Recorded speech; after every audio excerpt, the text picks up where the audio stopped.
पर्चा कहाँ है? पर्चा देगा तो इस दुकान का मेरे समझ में आ रहा नहीं आ रहा, बताऊं मैं अभी? पर्चा मांग रहे मैं हूँ डॉक्टर, तेरी लग रही है तेरी औकात डॉक्टर की, तुझसे कितना कहा जाए वो दे। ये घटना उत्तराखंड के पिथौरागढ़ की है, जहाँ पर एक अब्दुल गैंग सतनाम क्लिनिक नाम से एक क्लिनिक चलाती थी। अरे पर्चा दिखाना, दिखाना पर्चा कहाँ है तेरा? डॉक्टर है तो क्या पर्चा दिखाने में कोई डर रहा है? क्या हो गया सर? कुछ नहीं, बैठो आप, बैठो बाहर बैठो, यहाँ मत आओ। पर्चा दिखा। आए इंस्पेक्शन के लिए आए हुए हैं। हाँ बैठ जाओ, बाहर बैठ जाओ। और क्या बंद दिखाओ? सत्यापन ला रहे यहाँ का सत्यापन दिखाओ, पुलिस सत्यापन कहाँ पे? अरे यहाँ का डॉक्टर का पर्चा बोल रहा हूँ यार, क्लिनिक का पर्चा दिखाओ, यहाँ का कहाँ है पर्चा?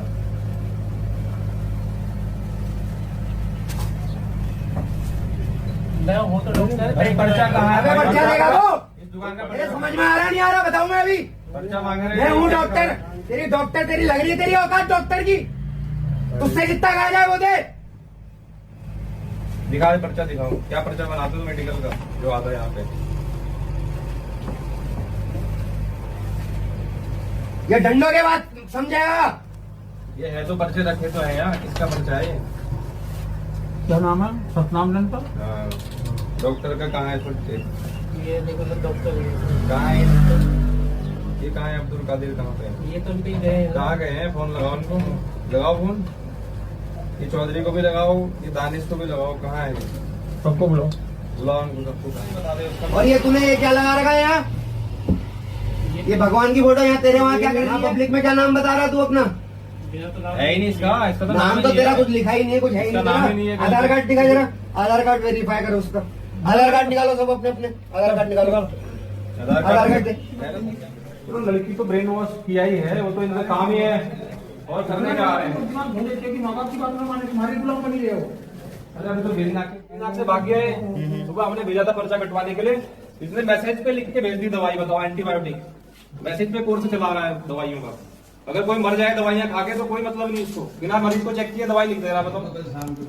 फिर वो मैसेज दिखाओ किसको फोन में भेजा है? इनके फोन में मैसेज पे भेजा हुआ है। ये मैसेज पे दवाइयां भेज रहा है मेरे फोन पे। एमोक्सिलिन 625 mg लिख रहा है, पहले 500 mg देते हैं, 625 देते हैं। कितने देता है पता? बिना देखे दर्द हो रहा तो एमोक्सिलिन दे देगा सीधा।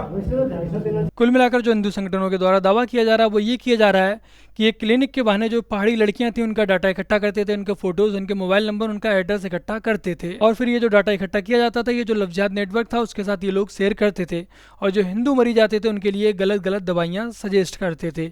ऐसा दावा हिंदू संगठनों के द्वारा किया जा रहा है। बाकी का आप लोग खुद ही समझदार हैं कि यदि ये लोग सही थे तो इन्हें ये अपना नाम बदलने की क्या ज़रूरत थी, डॉक्टर को भी अपना नाम बदलने की क्या ज़रूरत थी, शिव जी की तस्वीर लगा के हिंदुओं को बेवकूफ़ बनाने की क्या ज़रूरत थी, अगर इनकी मंशा सब कुछ सही था, इनके अंदर चोर नहीं था। और ये लोग अपनी दुकानों से, अपनी क्लिनिक से सिर्फ डाटा इकट्ठा करते हैं, उस डाटा को इकट्ठा करके मस्जिदों में शेयर कर दिया जाता है।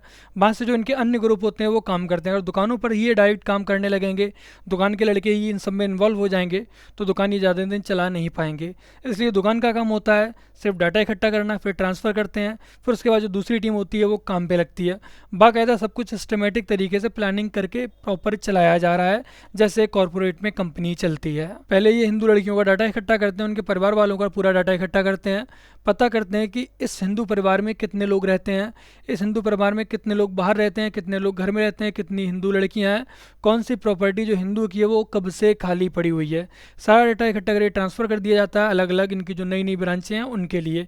जो लफ्जात वाली टीम है उसके लिए अलग डाटा, एक जो इनकी वक्फ बोर्ड वाली टीम है उसके लिए अलग डाटा कि ये घर यहाँ पर इतने दिनों से बंद पड़ा है और धीरे धीरे उस घर के पास में मजार बना के उस घर को कब्जा करके मदरसे या मस्जिद में कन्वर्ट करने का काम दूसरी टीम लग जाती है। फिर ये देखते हैं कौन सी हिंदू फैमिली वीक है जिसे ये लोग इजीली टारगेट कर सकते हैं, फिर वहाँ भी ये लोग अपने काम पर लग जाते हैं, उनकी पूरी ज़मीन हड़प लेते हैं, उन्हें कन्वर्ट करने के लिए फोर्स करते हैं। तो बस आज की अपनी इस वीडियो में इतना ही। वीडियो को लाइक शेयर कमेंट और अपने इस चैनल को सब्सक्राइब आज से कर लीजिएगा। और यदि आप लोग इस वीडियो को शेयर नहीं कर सकते तो आप सबसे यही आग्रह है कि वीडियो को कम से कम लाइक कर दीजिएगा जिससे कि अपनी इस वीडियो की रीच बराबर बनी रहे। और यदि आप लोगों ने अब तक इन दोनों ही वीडियोस को नहीं देखा तो जाकर इन दोनों ही वीडियोस को देखिएगा कि कैसे इन दोनों ही घरों में सेम घटनाएं होती हैं कि एक जो मुस्लिम परिवार के लड़के होते हैं वो इनके यहाँ आते हैं, इनसे दोस्ती करते हैं, भाईचारा आगे बढ़ाते हैं, इनके घर की जो लड़कियाँ होती हैं उनसे राखी बंधवाते हैं, फिर 10-15 दिन में उनकी घर की ही लड़कियाँ जो कि नाबालिग होती हैं उन्हें लेकर फरार हो जाते हैं। दोनों ही वीडियो के मैंने आपको लिंक दे रखे हैं तो इन वीडियोज़ को भी जाकर जरूर देखिएगा। चलिए जल्द मिलते हैं फिर एक और नई वीडियो के साथ।